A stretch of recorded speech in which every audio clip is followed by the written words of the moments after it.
So to show you the difference between coral tissue necrosis from an infection with the protozoan philaster versus a sting from falling onto another coral. This is a favia that I found upside down laying on top of another favia which actually burned the tissue. And I would not expect to find philaster in this area of necrosis because this was not a spontaneous RTN. This was from one coral falling on top of the other, and I found it that way with the tissue being severely burned. So we're going to look under the microscope at the tissue.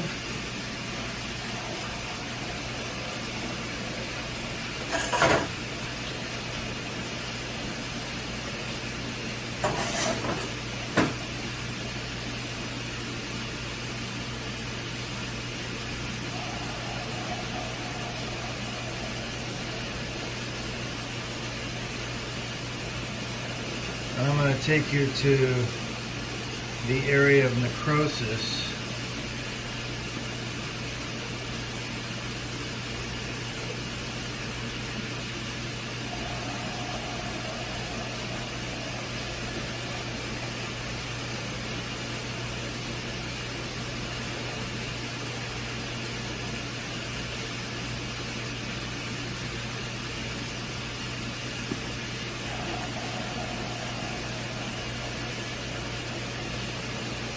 And right here is the area of necrosis.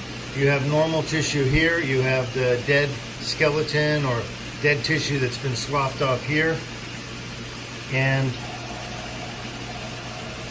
this is where the coral got burned by its enemy. And this wasn't just some stingers coming out, this literally fell face forward on top of another favia that was a lot more powerful and ended up killing this coral's tissue.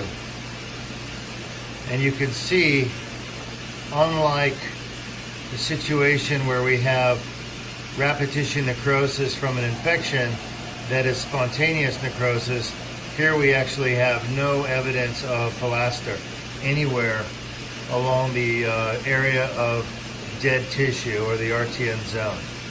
So you can see very healthy tissue here with lots of zooxanthella, very dense zooxanthella, and you can see in the skeletal region that there is absolutely no philaster whatsoever.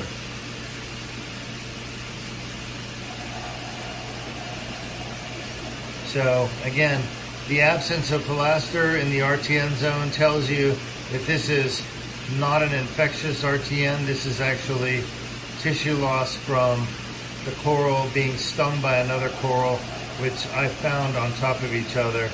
Clearly no evidence of philaster anywhere.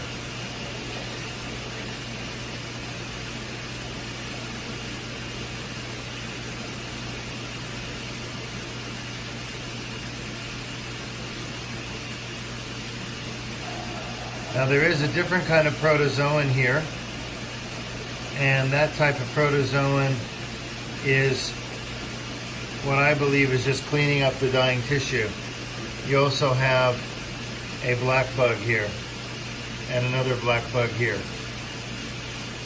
Again, these are not causing the disease. These guys are actually scavengers coming in and cleaning up that tissue.